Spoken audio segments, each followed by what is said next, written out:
and welcome back to our studio. I'm Claudia Czerwiska, your host, and you're watching World Talks.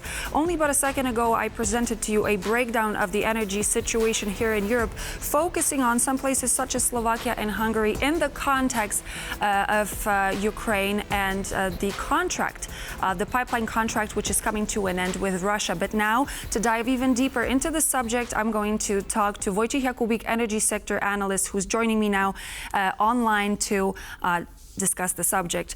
Good morning, and thank you for joining. Good morning, glad to be here. Pleasure.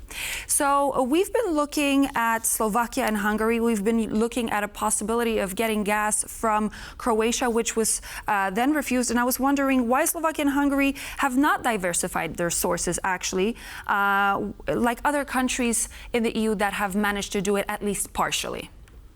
It is a question of political will. It is obvious that dependence on Russian natural gas is not safe. We know it after several gas crises, with the final crisis in 2022 that made EU go away from Russian sources officially, because we have a common policy called Repower EU that aims at quitting Russian gas, Russian resources in general until 2027. You have no sanctions for not following this policy, and you have Bratislava and Budapest leading a clearly pro-Russian climate and energy policy, which is aimed at sustaining dependence on Russian gas on assumption that it is cheap. But, it might be cheap this or another month, but in general, it is the most expensive source of natural gas in Europe because it brings multiple risks to the security of supply. So if only Bratislava or Budapest lead different policy, they go away from pro-Russian stance, they will have issues with gas supplies, like it was multiple times in history of Russian gas deliveries. Mm-hmm. As I'm looking at some of the data which we researched before, we know that Gazprom's revenue fell by 41% year on year in the first half of 2023. However, in the first quarter of 2024, Gazprom reported a net loss of almost $7 billion. How much of an impact do you think this had on Russia's war effort, and is it actually enough?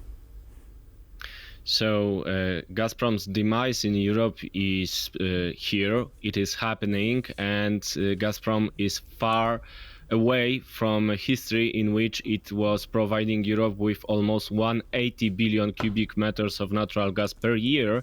Now it is 20, 30, and the last customers are situated in Balkans, in Visegrad group countries, not including Poland. So if Europe sustains its policy of diversifying away from Russia, Gazprom will be gone in Europe in years or months from now. But it all depends on political will.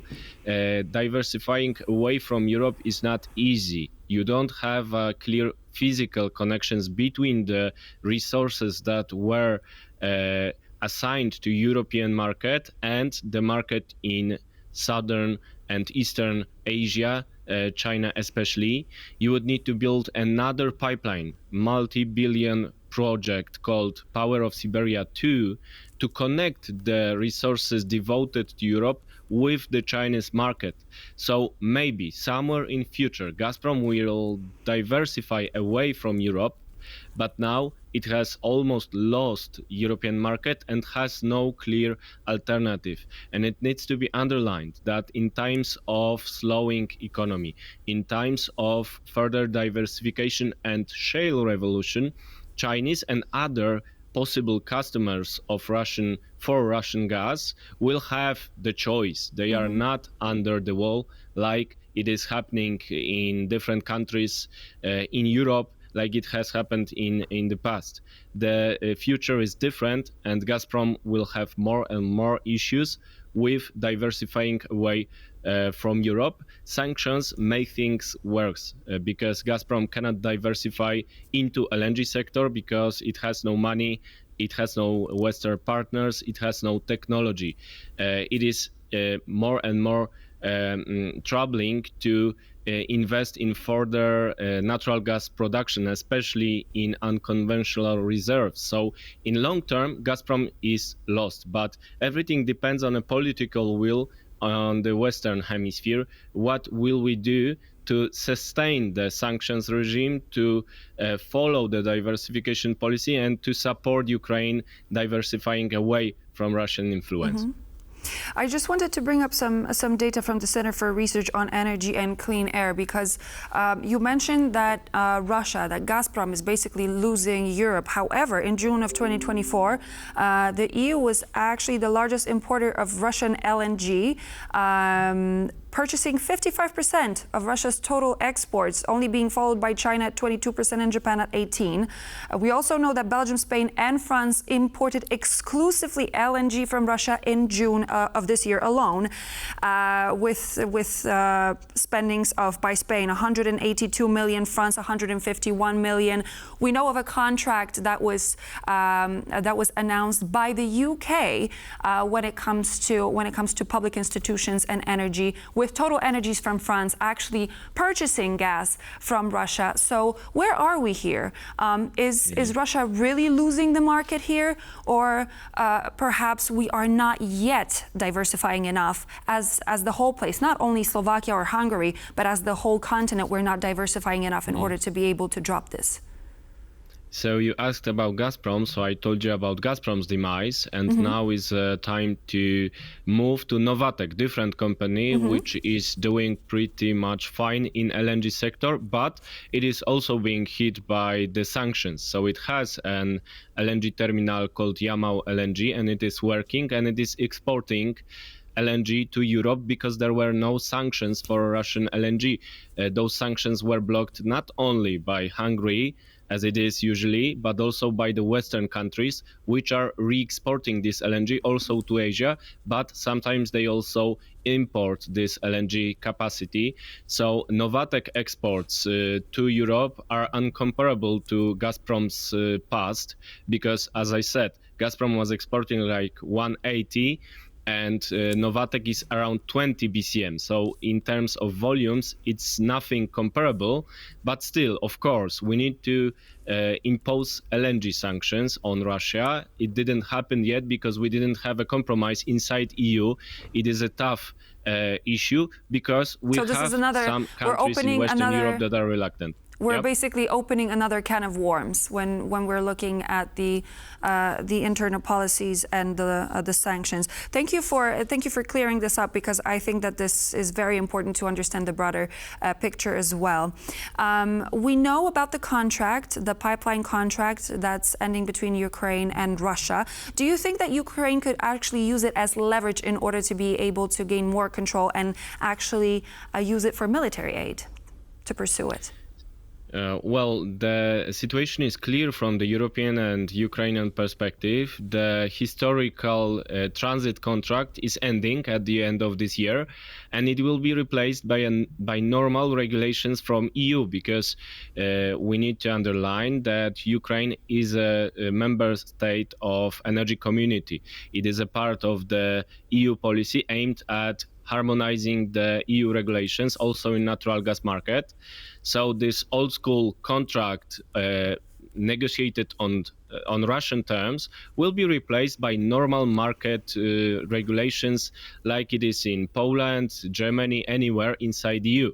So anyone interested in using gas pipelines in Ukraine will need to take part in open and transparent auctions, and if Gazprom follows the rules, it will be able also to apply in spite of the war that is going on. That is really important, because in spite of what is happening, in spite of Bucha, everything that happened in Ukraine, Ukraine is trying to stay responsible and to provide the market for everyone, even to Gazprom. But this transit deal is going to the past. It is not coming back for now.